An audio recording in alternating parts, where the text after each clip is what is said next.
Oakland A's UK. Oakland A's UK. The Oakland A's UK. The Oakland A's UK. Hello and welcome to Oakland A's UK YouTube. I'm Matt Smith and I'm back for another weekly review of all of the A's action. I haven't been able to do any filming for a few weeks, so apologies for that. But what better time to get back to it than a week where we've had 3 walk-offs and a no-hitter. So Cincinnati came to the Coliseum in a rare visit for them, and it was positive right from the start with Matt Olson making the team, making his debut after his hand injury, so that was a really good news for us to finally get him back, and what a way to bring the Gold Glover back than to be part of a no-hitter. So it was disappointing obviously for A's fans in Oakland because of the lighting issues, the big delay there, but for us in the UK it worked out really well because the game was still going on in the early hours for us. So I think it was about 6:30 in the morning when I first kind of looked on my app and saw, oh blimey, Mike Fiers is going pretty well here, and this guy's got form, he's already had 1 no-hitter. So following it along, unfortunately, I think it finished about 7:15 UK time, and by then I was on a train with no Wi-Fi, going through the English countryside, so I was desperately getting little gaps of connectivity to see how's it going on, but first out, second out, then finally third out in the 9th inning, we got there, managed to make not too much of a fool of myself on the train, so that was good. And just brilliant scenes, great to have Dallas Braden in the commentary box after his no-hitter on Mother's Day years ago, so that kind of added to the atmosphere of it all. And the other great thing for me was the way that also Jerickson Profar did so well in the game too. You know, Mike Fiers needed this start because he'd gone through a really shaky spell. His previous 2 starts before this game were okay. This really kind of made you think maybe he's back on track. Again, Profar, he came in over the off-season, has really struggled, hasn't he? Both at the plate and in the field, but he made a couple of good fielding plays in this one and also hit a home run, then hit a home run in the next game, so maybe he's going to be back on track now. Nick Hundley hasn't really endeared himself to A's fans, let's be honest, so far, but on Saturday's game against Cleveland, he had his tour around the bases, a triple, and then managed to come home on the error. So maybe these guys, you know, we need these guys to step up. We brought them in over the off-season. They're here to push the A's on, and we haven't seen that from them so far. Hopefully this week is the start of those new guys really showing why they're here and why the A's brought them in.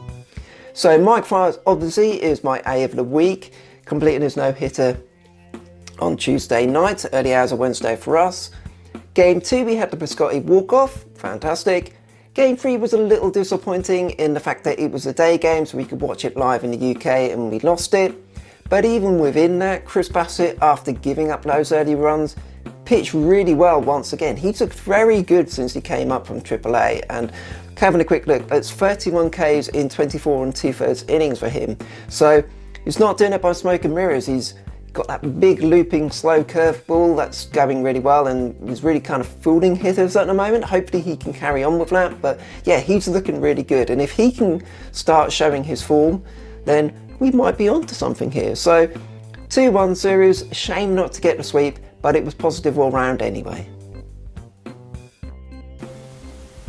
After the Cincinnati series, we welcome Cleveland into the Coliseum, and we're taking the first 2 games of that series.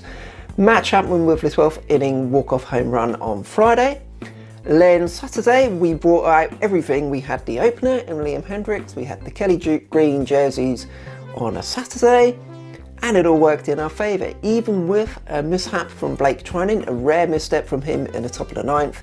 We then had an even rarer sacrifice bunt by the A's in the bottom of the 9th. Good job by Stephen Piscotti, and Ramon Laureano flipped one in there into right field to get the walk-off win. I will say Cleveland have looked pretty ropey in the field so far this series, so hopefully they can continue that on Sunday when Daniel Menden will be making his Major League debut for 2019. It's a 1:05 start in Oakland, so that's 9:05 PM in the UK, so we can watch it along on MLB TV to end the weekend. Menden, you know, I felt really sorry for him in spring training because there were even a few days when people like Susan Slusser were saying, yes, Menden's got the 4th rotation spot, it's just going to be down to who gets the 5th spot, but then all of a sudden just before the Tokyo series, he was optioned to minor league camp, and it was all down to the fact that he had an option left to use. So the A's could move him to AAA without exposing him to waivers, and that must be really harsh on a player like Mengden, because it isn't down to performance, it's just down to a contractual situation that he didn't make the opening day roster, but he's done exactly what you would hope he would do. He's got his head down, he's pitched really well in Las Vegas, so he's earned his recall, and I hope he does well today. As I say, Cleveland haven't looked all that good so far in this series, other than Trevor Bauer, who was excellent yesterday for the Indians. So there's an opportunity there for him. If he can give us a good 6 innings, that would be a great way for him to come back to the Major League roster. And it would start to set up things for the A's more generally, wouldn't it? We've had Mike Fiers with his no-hitter. Brett Anderson has been pitching well, Frankie Moonhouse has been pitching well, Chris Bassett has been pitching well. So if Mengden can now come up and start doing well too, hey, we might be onto something. So, as I say, Sunday's game starts at 9:05 UK time, so you can follow along on MLB TV and follow us along on Oakland A UK, as we'll be tweeting along to the game. I'll be doing another video fairly soon looking at the A's roster and seeing how that's shaping up, and in part reacting to the news on Saturday, surprising news really, of Edwin Jackson being traded to the Blue Jays. So keep an eye out for that, and follow along on all of our Oakland A's UK accounts across the social media spectrum. I'm Matt Smith, thanks a lot for watching.